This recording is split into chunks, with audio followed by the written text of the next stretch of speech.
Stuff needs to happen.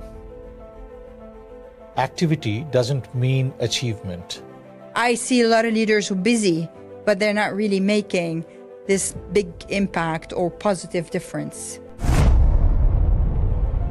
You have to be able to roll up your sleeves, get it done, show that you're a leader, project manage, make things happen. If the Prime Minister can do that, I have permission to do that. You are the captain of the ship in a storm. Stuff will keep on happening. You have to remain calm. I always say that you have to focus on the business win and the personal win for the person in front of you. Genius and children share one trait, that is curiosity. Since you love so much your food references, what is the recipe for success? Governance is very, very important. Governance is not bureaucracy. It protects you from making mistakes. Never ever lose your temper, because that is the most expensive emotion ever. Do you feel positive and excited or concerned about AI? As an economist, anything that improves productivity is good.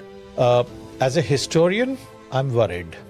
Welcome to Impact Legacy with Rania, the podcast where we explore inspiring stories of leadership and success and uncover the lessons that shape influence, credibility, and lasting impact.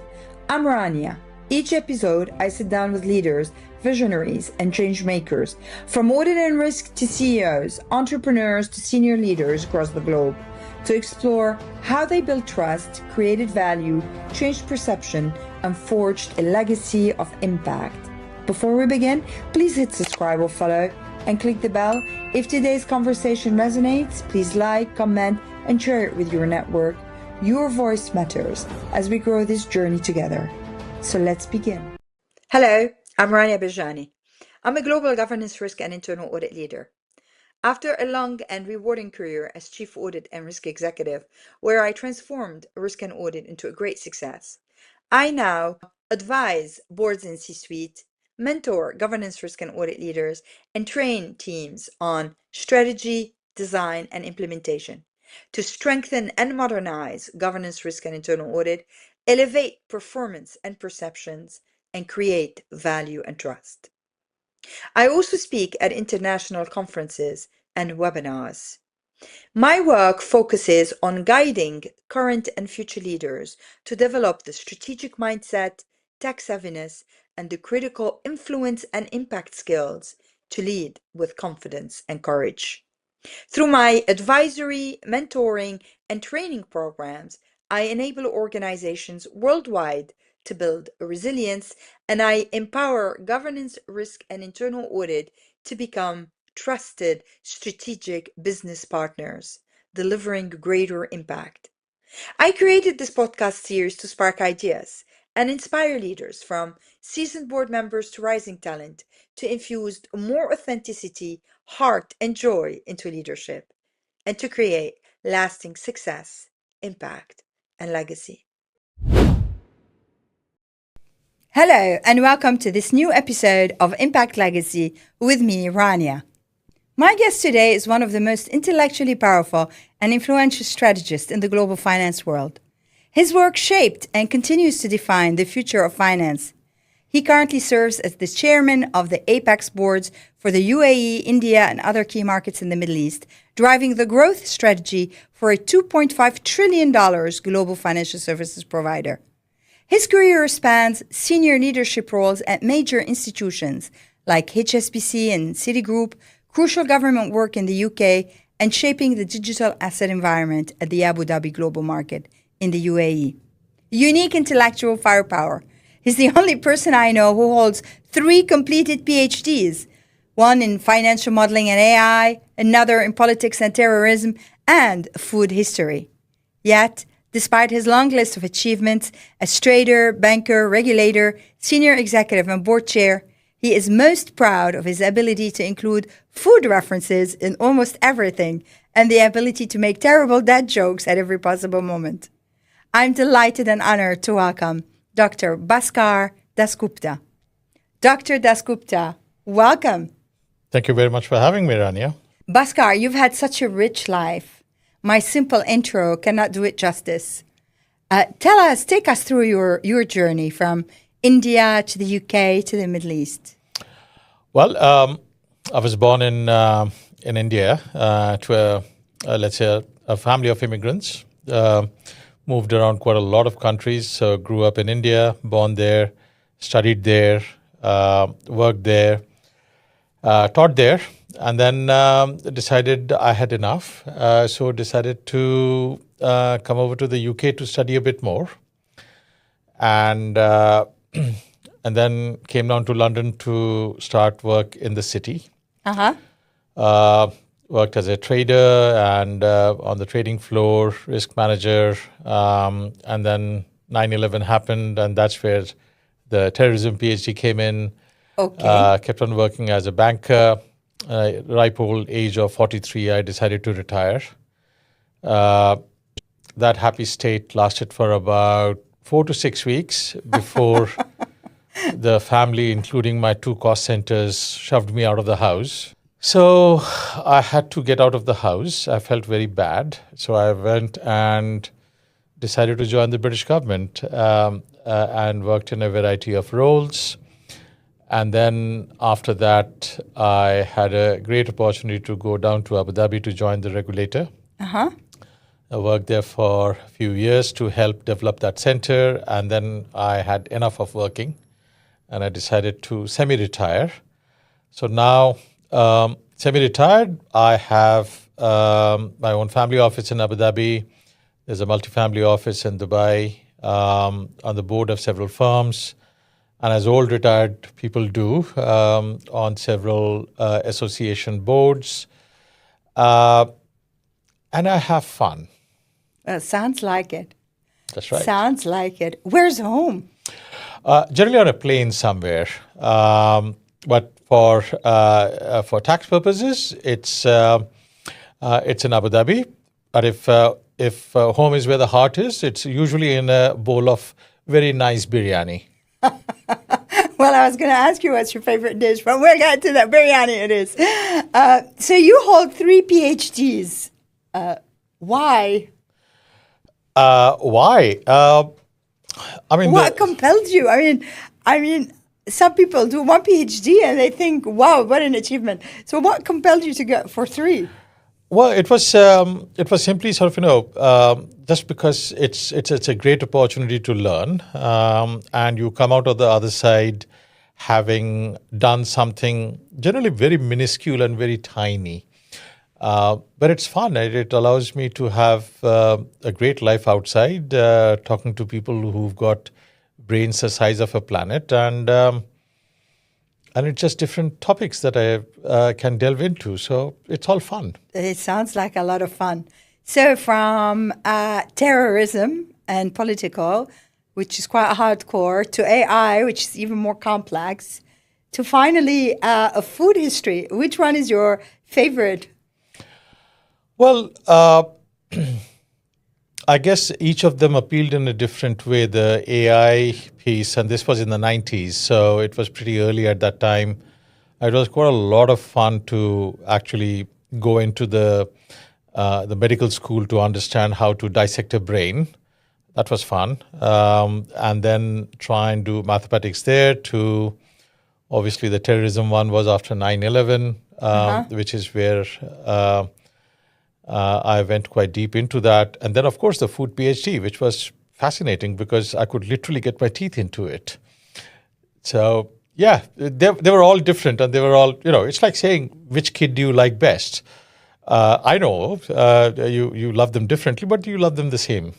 What a beautiful analogy. So you've actually carved yourself such an amazing career path, Bhaskar, with so much success.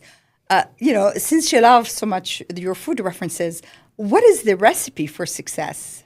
So right now I get the chance to actually speak to quite a lot of people. Of course, my portfolio companies, as well as in the various conferences, and I'm generally interviewing, if you will, senior management candidates and people almost 2 or 3 times a week.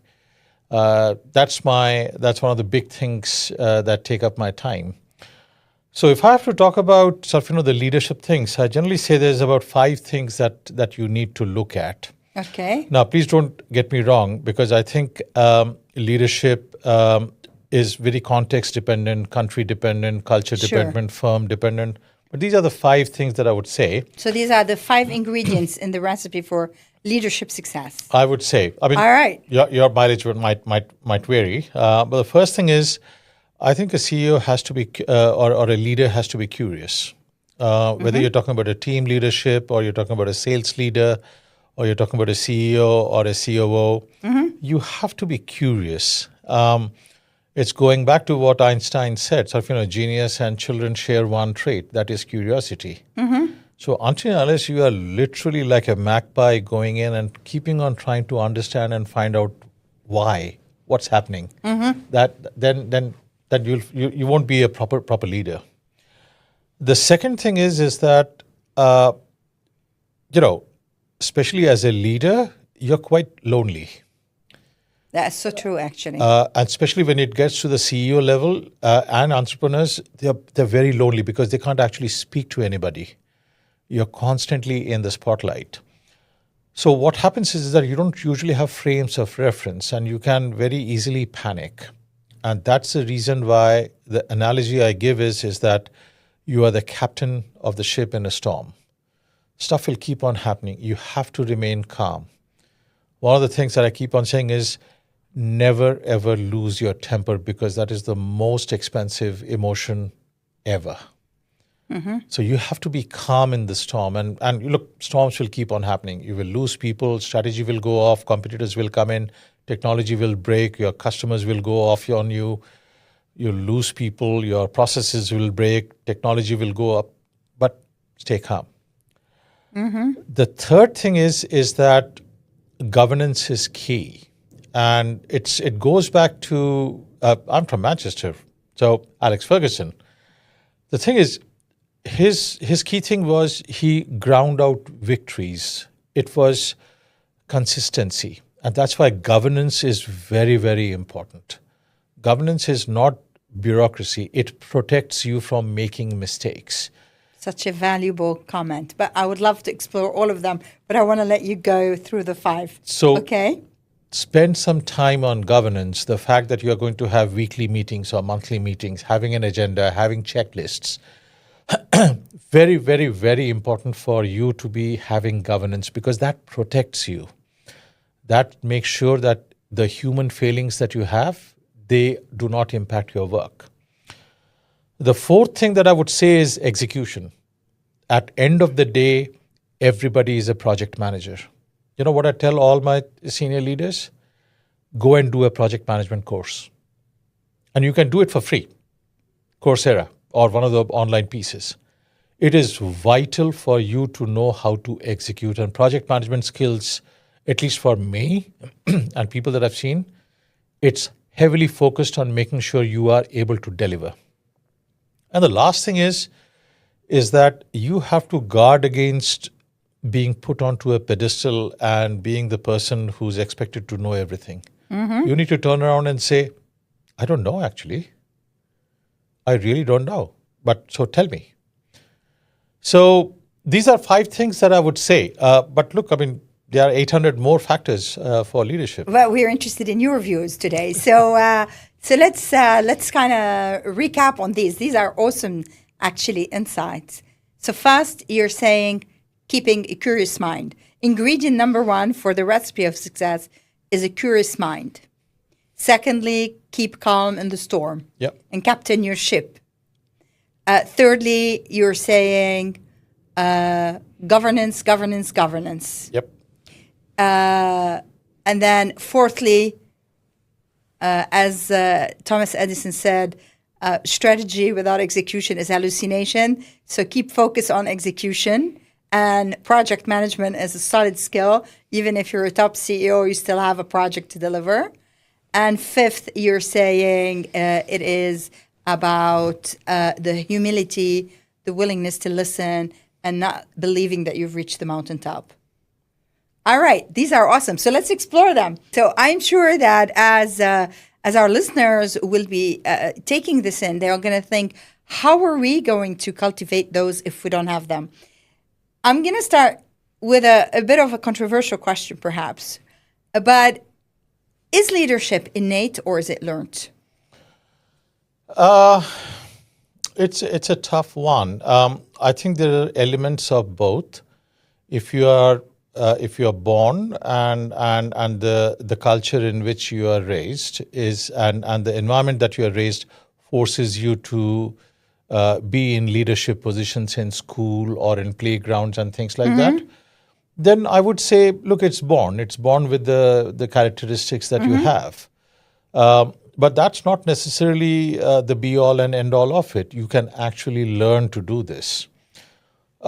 One of the key things that I talk about, and if you are a regular reader of the business magazines like The Economist or the financial newspapers, you will see that the vast number of very top executives read like absolute crazy. Yes. Why do they do that? It's a very simple thing. A substantial number of people think my learned experience is enough. But they are not learning. The way to read books, and I'm talking about proper reading, not just flicking through LinkedIn and things like that. It doesn't really pop in, and especially with AI right now, but that's a different topic. If you read other things, then you're learning from others.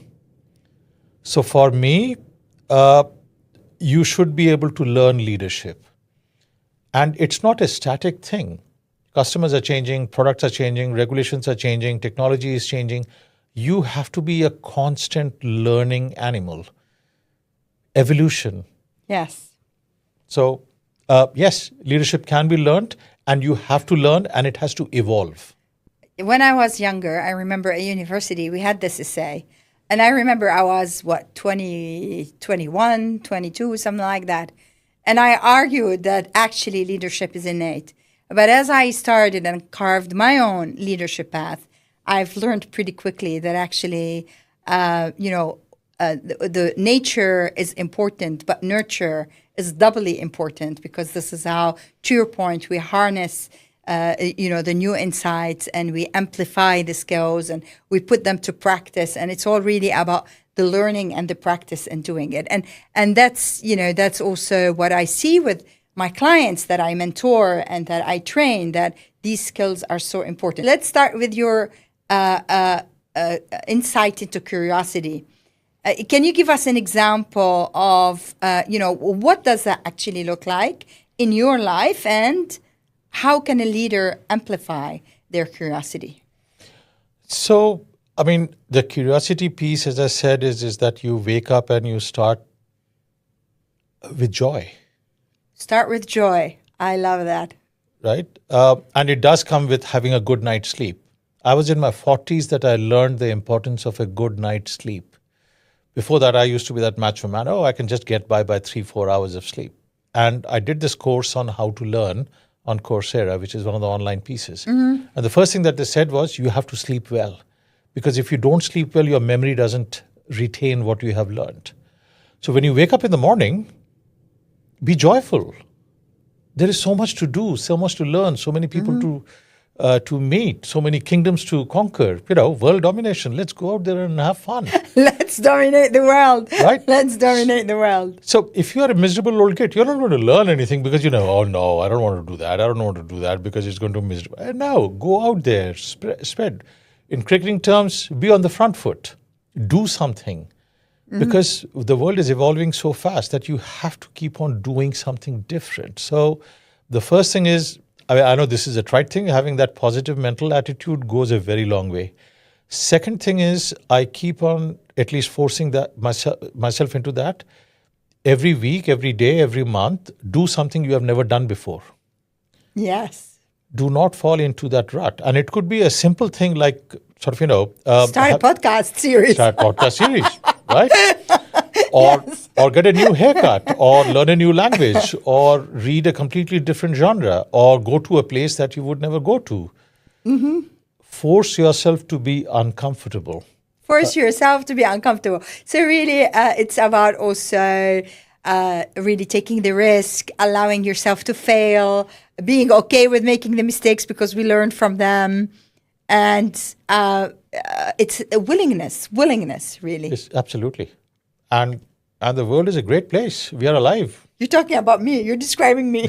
There you are. So that's very practical, actually, for people, because I do. A common problem I see is people are afraid to fail. They prioritize perfection over progress. So your message to them, if I'm hearing you right, is go and do it. Be willing, try something, do the initiative, try something new. And if you fail, so what? You've learned from the experience. Failure is part of life. Yep. Wonderful. And what about that captaining your own ship? It's actually quite funny that you say that. I was in a conference, speaking in a conference about 3 weeks ago, and this was the exact metaphor I used. And I had on big screen this ship with a captain from basically looking like me in a very nice red jacket. So, what is your message in terms about captaining your ship and keeping the calm in the storm? See, in the late 90s, I was working with a particular bank, and 2 days before the financial close, the hard disks failed and the backup failed. Ouch. So the entire year's worth of the entire book had to be re-input. We were literally having a project plan. Wow. 15 minutes at a time because we had to close on that day. And I was absolutely running around like a complete headless chicken. And this old grizzled CIO said, Dr. B, just remember one thing. We're not saving lives over here. Calm down. That's a good one. In the vast majority of things that we do in the commercial world, we are not saving lives. What's the worst that can happen? So once you know about that, it's fine. You may want to, for example, actually see some movies that or read some books about wartime captains, and then you actually understand why the decisions you need to make are so important. But when you are a captain of a corporate or a financial institution, nothing's going to. It doesn't really matter that much, right? You can make mistakes, but don't lose your head. So it's a good reminder. So you're saying put everything back into perspective. You're not saving lives. You're not on the front line. You're not a doctor. Papers can wait. A report can wait. Yep.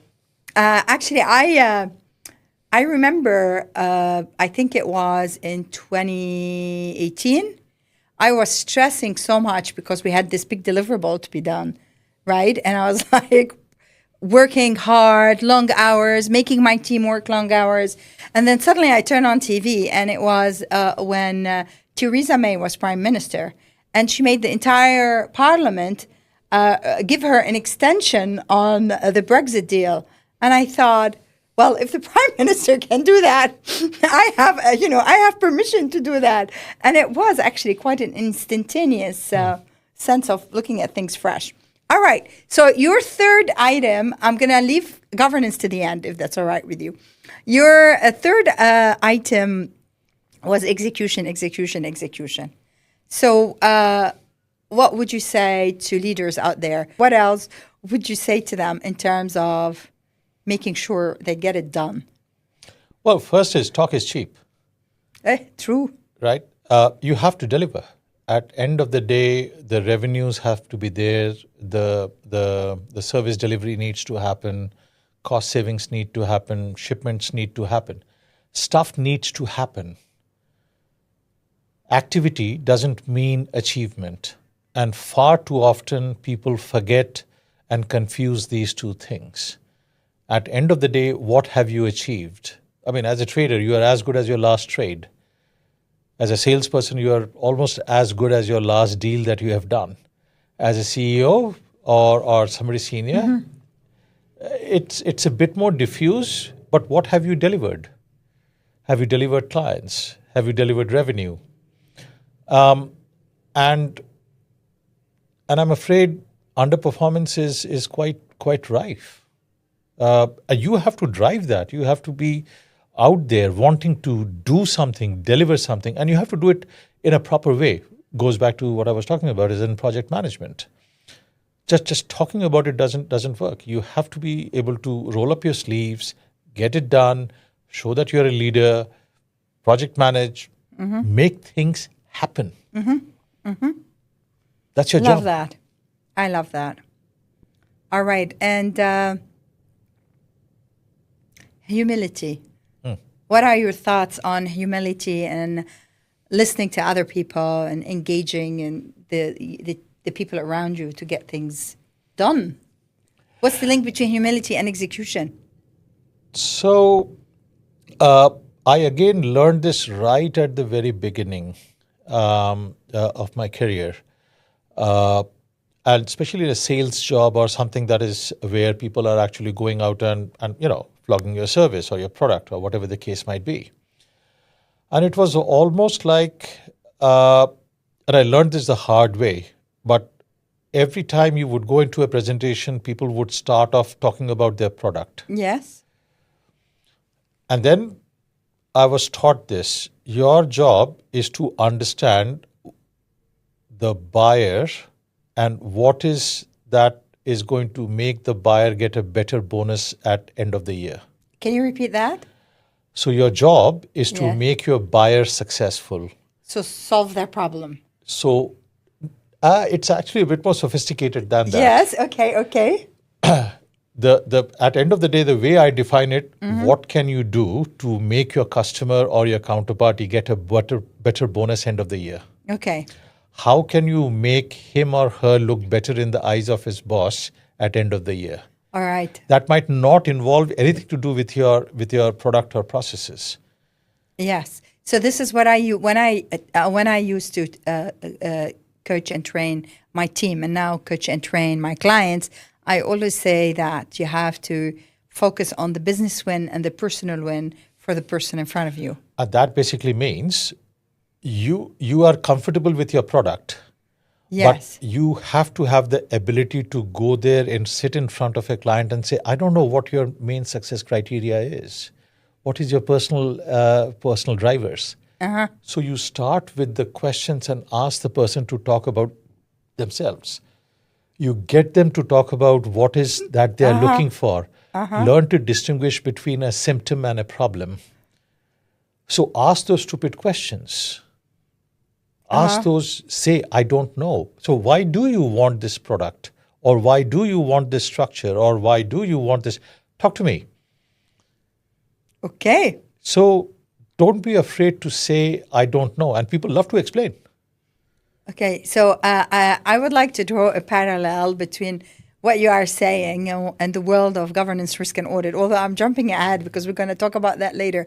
But I find it amusing that our minds work very similarly, because this is how I always personally approached things and guided my team and now guide my clients to do that. Is that ask a lot of questions. There is no stupid question, and you need to understand the who, the why, the what, the when, the where, to be able to form the big picture. Yeah. And really, be able, as I said earlier, to understand what, their personal win, their business win, and never settle for the symptom. Always dig for the root cause. Why? What's the driver? Goes back to the first point that I said. You have to be curious. Yes. All right. I'm loving this. I'm loving this. Thanks. This is really nice. All righty. And so leadership and impact. How would you define impact of a leader? You know what? I mean, I don't think there's a simple answer to that. And it depends upon who you are asking, what time you are asking, what is the objective. The theory says stakeholder value. If your stock price or your valuation of your company keeps on increasing, you had a good impact. Your employees, are they happy to come back to work? That's a good thing. Every morning, you know what? Are they coming back with a smile on their face? But look, you're going to be having your employees spend the vast majority of their waking hours in your office. Do you really want grumpy old sods around the place? I don't. No. Okay. Customers, make them happy. What is the impact that you're talking about? And it will depend. It depends upon your personal impact, on your company's impact. Everybody has got a different way of defining impact. Sometimes they define it on their own piece. Am I happy?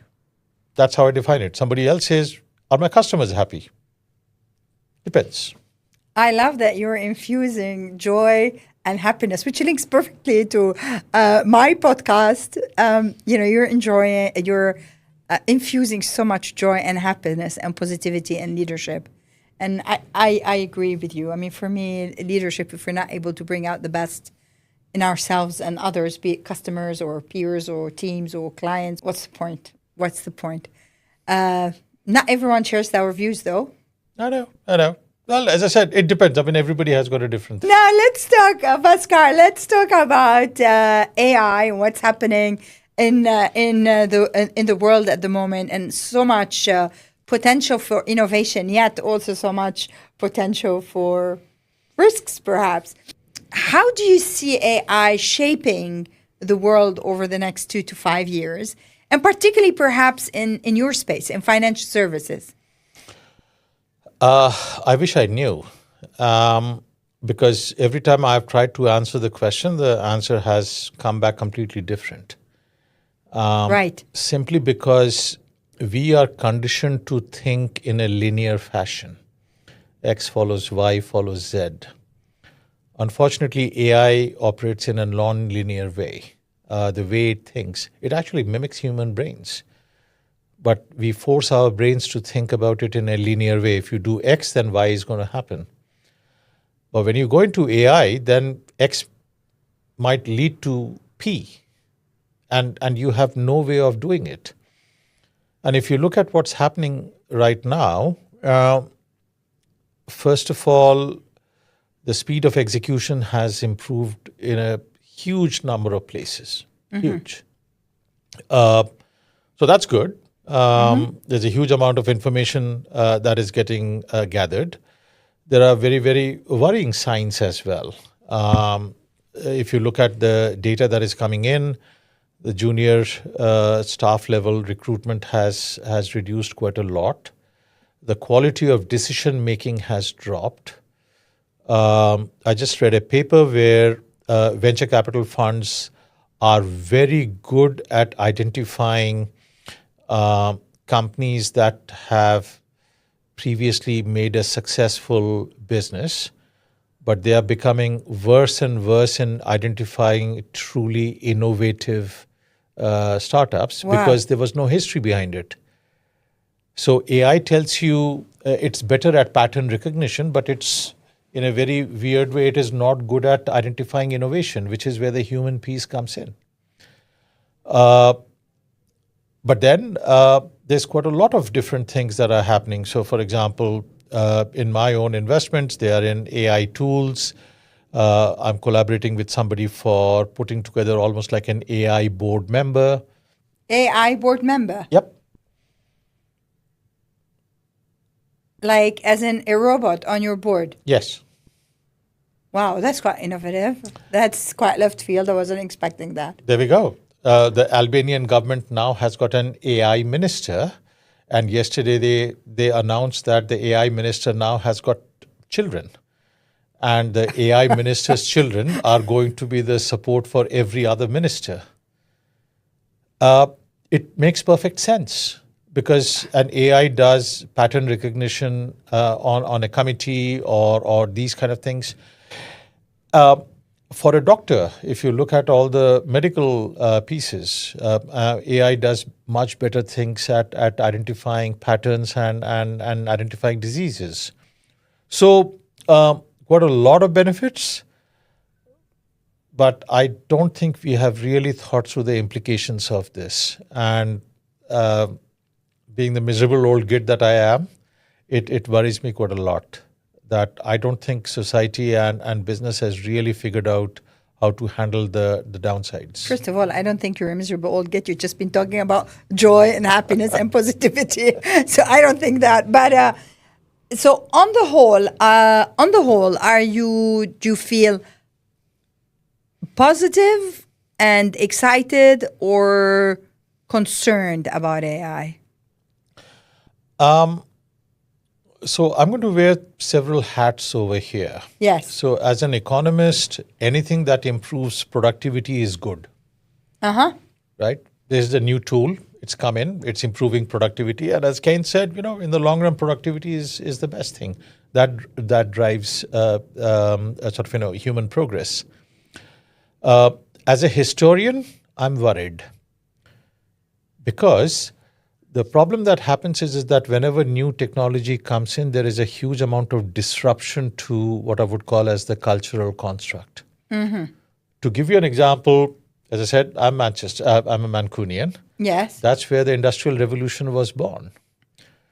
When the Industrial Revolution happened, it took 78 years before the average earnings came back to what they were before the Industrial Revolution happened.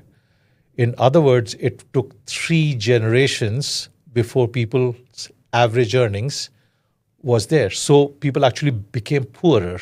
And if we think about the potential of AI, the scope, the breadth, the multiple applications of AI, this is, the impact is going to be exponentially bigger than the Industrial Revolution. Yes. So if I correlate what you just said with what you also mentioned earlier about the reduction in demand for young talent, which I've heard from different guests, and I heard also in a couple of conferences recently where I was speaking, and I heard that, and I actually also heard it from a headhunter who tells me that particularly financial services are hiring less and less and less young people.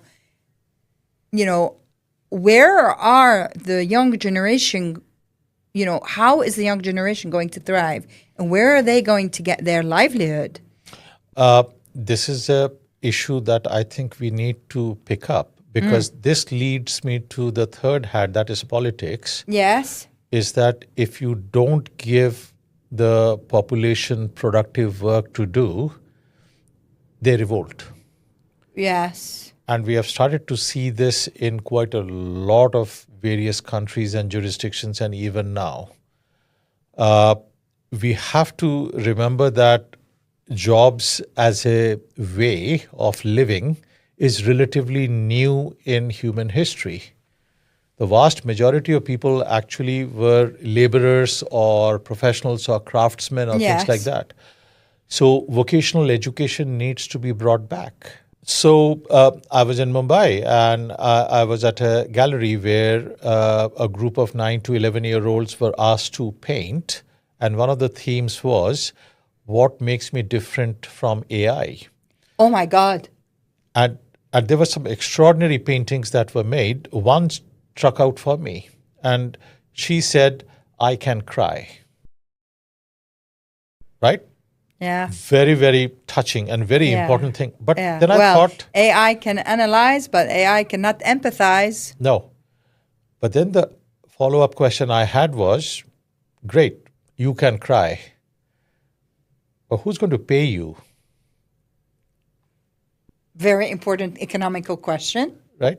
Yes. So to cut a very long story short, AI is being used. I'm investing in them. I'm using them. I've been using now them since 1992. But where the society has to look at is the rate of change.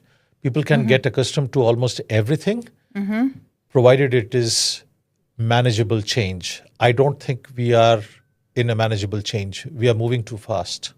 How would you make sure that innovation does not outpace accountability? And what kind of ethical governance questions should leaders be debating now?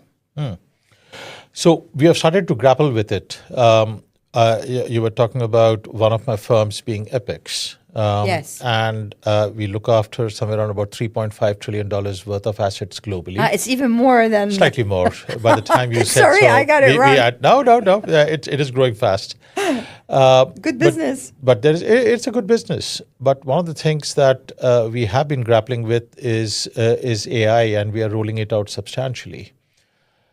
And instead of starting with where can we apply AI, we started at what is the governance that we need to have.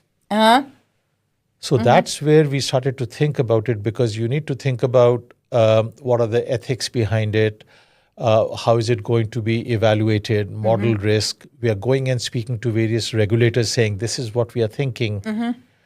So the governance elements around AI needs to be discussed and discussed widely.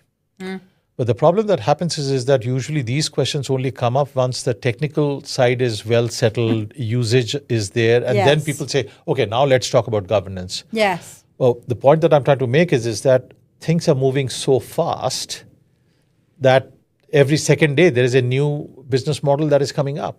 Every third day, a completely new industry is being born or disrupted. So your governance standards, the way you need to work with AI is not like you are trying to fit AI into your existing business. You need to completely remodel how your organization is going to be when AI is everywhere. This is for the first time that you can see that an employee is using more AI than corporate tools. People have been using AI in their own life much longer and much wider than corporates have. Indeed. This makes me very pensive and reflective as well. I mean, there are different dimensions. There is a race as to who's going to get better and leverage and optimize AI faster for better economic results. But my concern is that there is no one holistically, like no government, no authority as such, no one kind of thinking about the day after. AI is fantastic because it augments capabilities and helps many people become smarter, more efficient, etc. But that also means some people are missing out.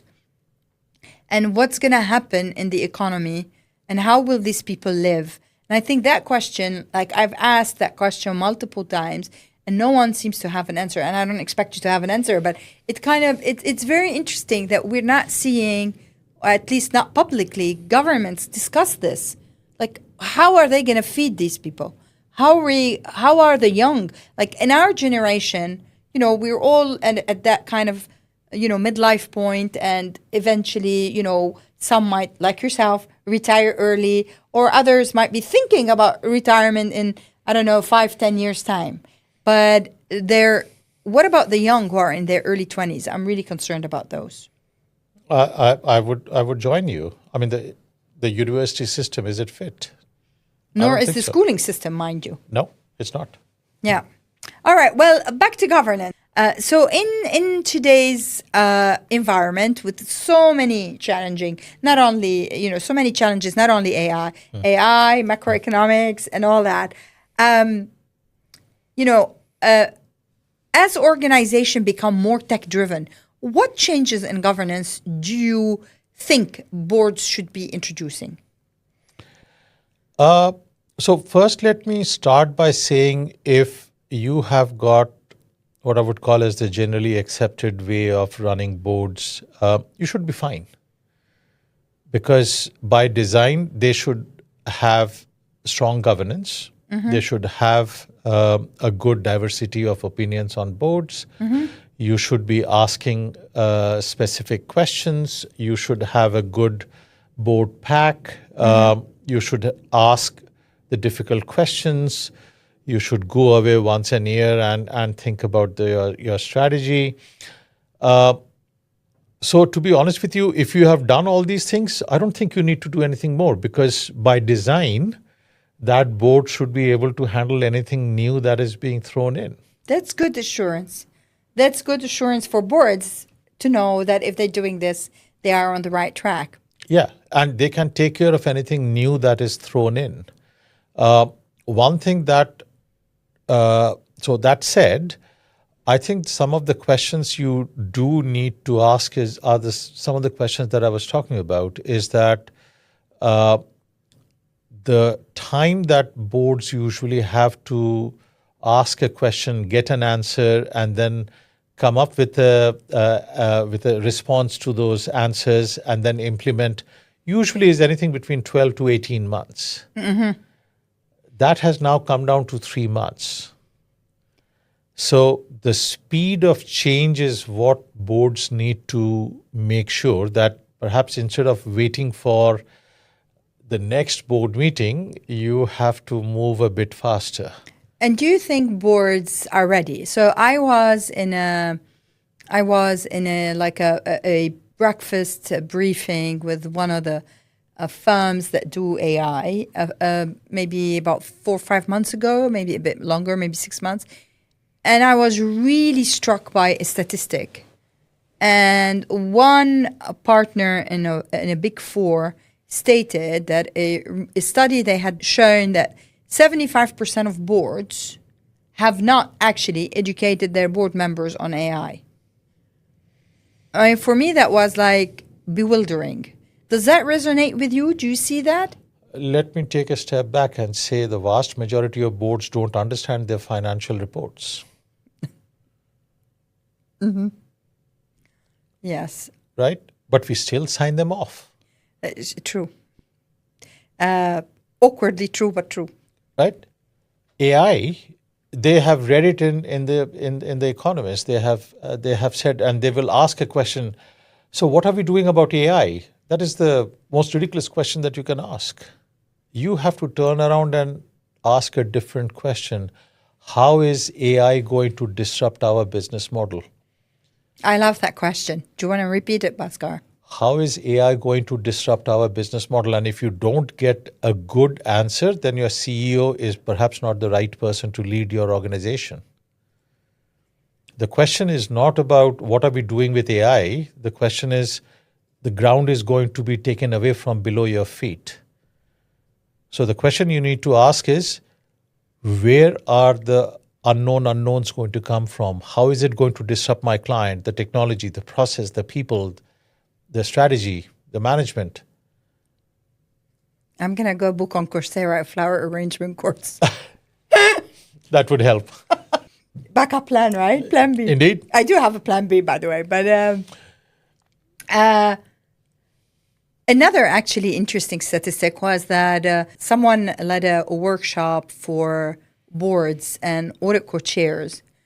And it was something like 63% of the audit chairs did not understand really what internal audit did. Mm. And that was also quite shocking.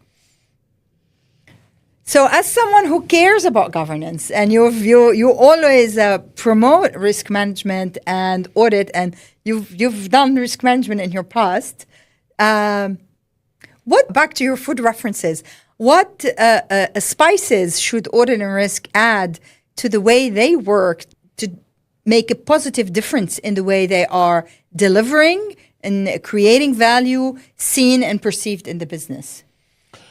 So, I mean, if you're looking at, for example, the Audit Risk and Compliance Committee, which is where I guess everything comes together. Yes. And then, of course, the board looks at it, but if you got an ARC, then they should be able to look at this. Mm-hmm. So what you have to do is to make sure that you yourself are under governance, which basically means that you have to divide them according to the three things that you're talking about. You're talking about the audit, you're talking about the risk, you're talking about the compliance. Let me unpack this. Audit is a what I would call as a vast early warning system. And your internal audit function, as you were saying, mm-hmm. is one of your strongest allies to make sure that you have identified problems whilst you are inside the tent. Mm-hmm. So be very hot on the schedule for internal audit. Make sure that you have got good quality internal auditors. Make sure that if your internal audit function needs external support, and they will, then you get them in. Make sure there's budget for that. And go over internal audit with a fine-tooth comb, because people don't treat it with the seriousness that they should. But you will find that external audit usually doesn't pick up on most of the things that the internal audit pick up. That's correct. So make sure that the internal audit is there. Second thing is, meet your external auditor before they're appointed. Meet them 3 months before the end of before the annual report is to be submitted.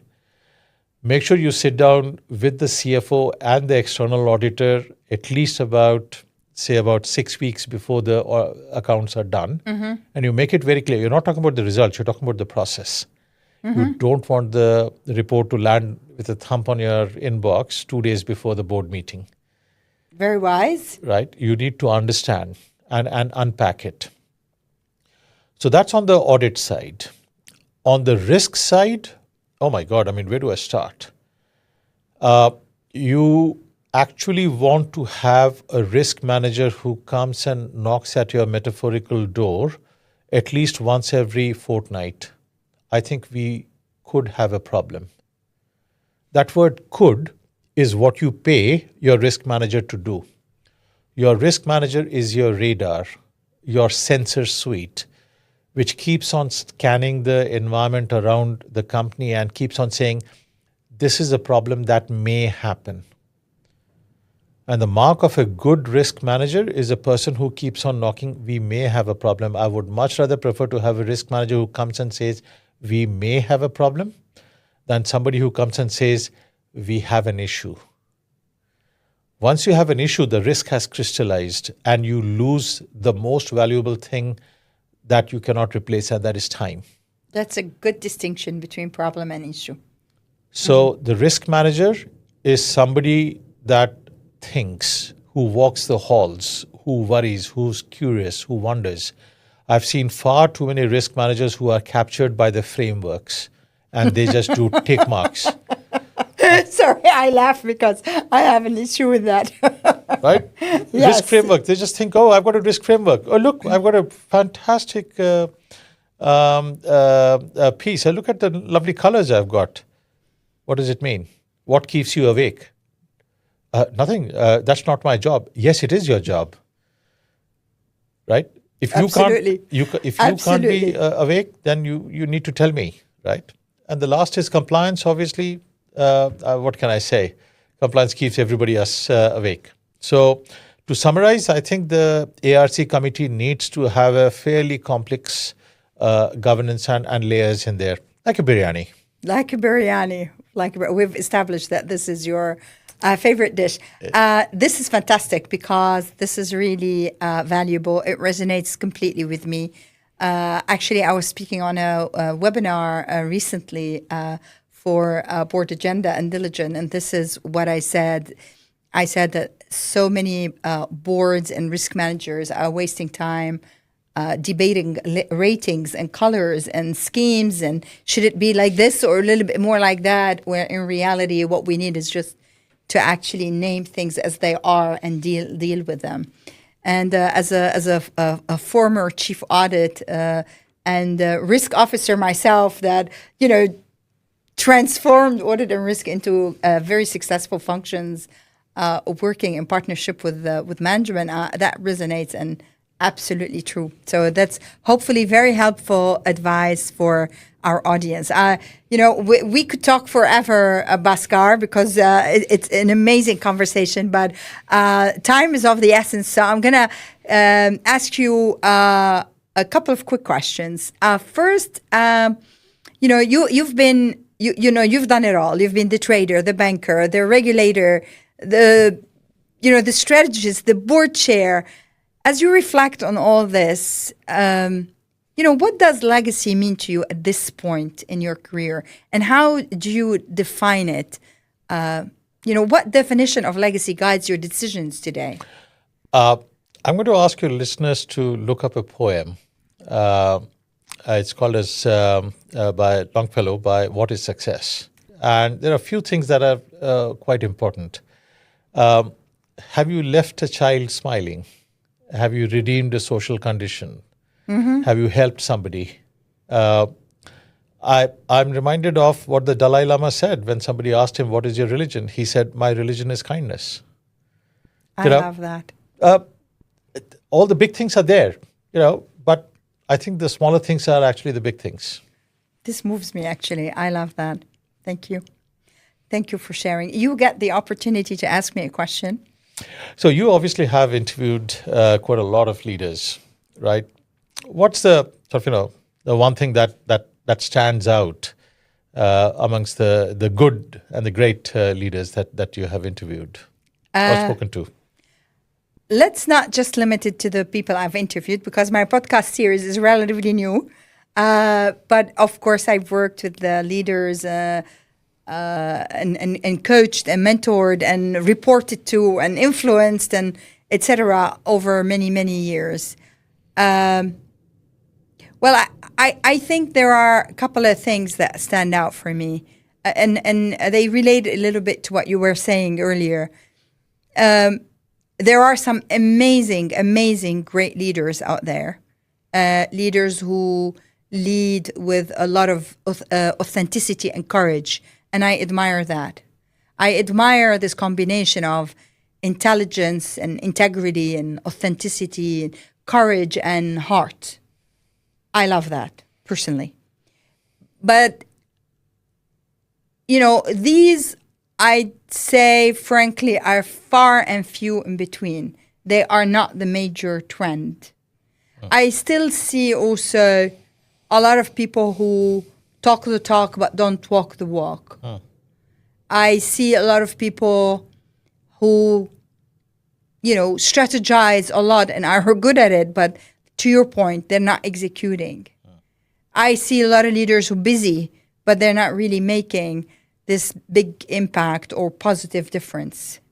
So whether we look at the world of politics or humanities or business or innovation or whatever, there are some amazing leaders out there, and they inspire me, and I look up to them and I say, wow, you're going to leave a mark in the world, you leave a dent in the world. And then there are some who say, really? How did you get there?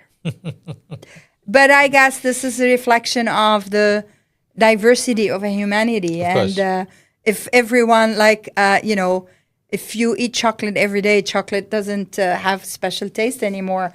Back to your food references, right? So not everyone's going to stand out, shine, and succeed. But I am so passionate about outstanding leadership and about impact and legacy that, I've created many mentoring programs and training programs, and I advise leaders to step up into that space where they actually lead with the authenticity, confidence, and courage. And that's why I also made this podcast, to share more ideas and hopefully inspire others. And I love that you've had an amazing career, and that you're publicly giving permission to leaders to have more heart, more oomph, and more fire, but calm with a fire. I love that.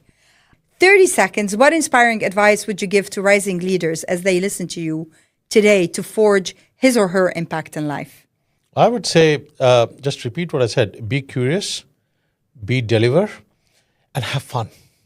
Wonderful. Wonderful. Wonderful. And are you going to leave us with any dad jokes? Dad jokes. Yeah, there's one. I was going out and somebody said, yeah, it's raining cats and dogs. And I said, yes, I just stepped into a poodle. Oh, Jesus. For all the pet lovers out there, we're sorry for that. All right. Bhaskar, thank you so much. It's been fantastic to have you. Thank you. Very, very insightful. And any closing remarks in terms of food that you want to leave us with? Any final image? No, I think you should enjoy yourself. Food is very important as part of enjoyment. So Absolutely. Thank you very much for having me, and best of luck with your series. Thank you ever so much. A pleasure to have you. If this conversation resonated with you and you'd like to find out more about how I could support you and your team with advisory, mentoring, training, and or to speak at one of your events, please get in touch. My contact details and those of Bhaskar are in the show note below. Thank you for tuning in, and till the next episode of Impact Legacy with Rania. And click the bell to be notified of new releases. If this inspired you, please pass it on. Your likes, comments, and shares help us reach more people, because together we can grow this journey of influence, impact, and legacy.